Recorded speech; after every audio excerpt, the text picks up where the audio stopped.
Good day and welcome to the channel. General Motors shocked the automotive world in 2008 when, as part of their bankruptcy restructuring plan, they shut down Pontiac. Many automotive observers noted that Pontiac's storied past and its sport-focused market niche made it very likely to actually have success in the future if GM could reconfigure itself. However, GM had decided that the future of automotive was China, and of course, that turned out to be correct. In 2021, the Chinese bought 50% more vehicles than Americans did, and that trend will only intensify in the next decade or two. In 2008, Buick sales in China were substantial and growing, so the General made the decision to kill a much-loved brand, Pontiac, in favor of a future brand in the Far East, Buick. But that was then and this is now. For the year ending 2022, General Motors sold only 65,000 Buicks in the United States.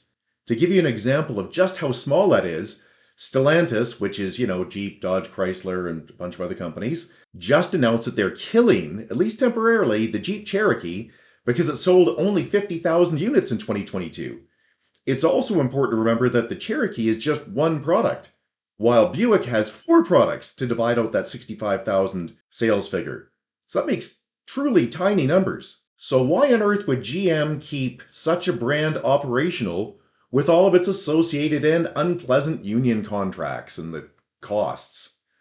There are 2 big reasons the General is keeping Buick going. The first is the old badge engineering model. Buick these days doesn't have different powertrains or even chassis. They're just mildly adjusted versions of Chevys and Cadillacs, which keep GM's costs down and dealers with alternate product to upsell or downsell to their sensitive consumers. But the big reason Buick still exists is still China. In 2022, Buick sold 550,000 vehicles in China. That's 8.5 times as many as they sold in the United States. So that gets to the question of why not just sell Buicks in their only real market, China?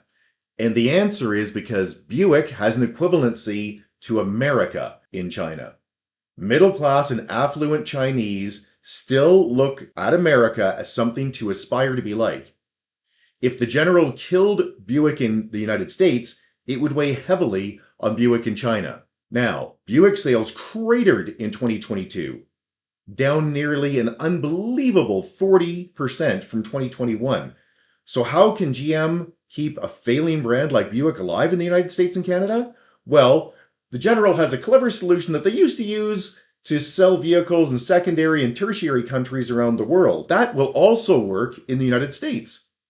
I'm sure most American car buyers would be shocked to find that 3 out of the 4 Buick nameplates they can buy today are not made in the United States. And they'd also be shocked to find that there are 12 models of Buick in China. The Encore and the Encore GX, which, despite their name, are actually very different vehicles, those 2 are made in South Korea. And the Buick Envision is made in China. That leaves only the Buick Enclave as a truly domestic product, which is just a very thinly veiled version of the Chevy Traverse, GMC Acadia, or even the Cadillac CT6. Here is the fun part of our story. Other than the visually apparent design elements and some powertrain options, the Buick Enclave that's sold in the United States is not the Buick Enclave sold in China.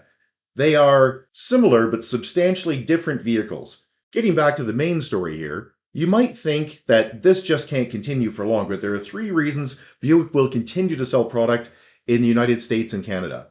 Number 1, a substantial part of the cost of a vehicle is the development cycle. And when you make vehicles for other markets that you just brand for the American market, while adding a few minor touches, like wider seats for American bottoms, or maybe some cross members to strengthen the crash resistance, Buick's North American badge engineering model makes sense and becomes practical.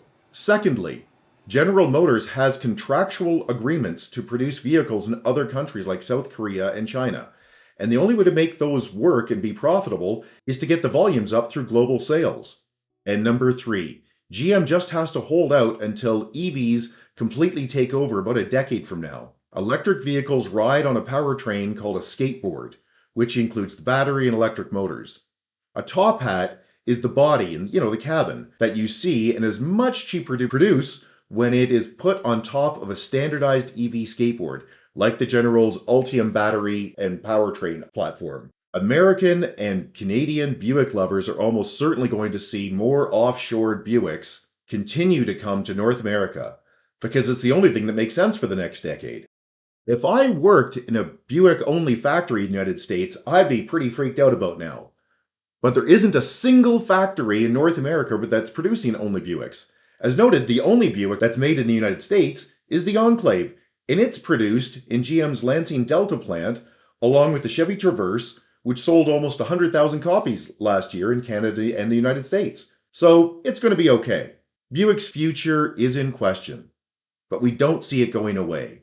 We suspect that GM is expecting to grow it when the EV revolution is in full swing a few years from now. That's when the cost of manufacturing decreases dramatically due to EV platforms that allow for software-defined vehicles. Sales of small but established brands like Buick make increasing sense when paired with global manufacturing scale. So they just have to get Buick down the road a few more years.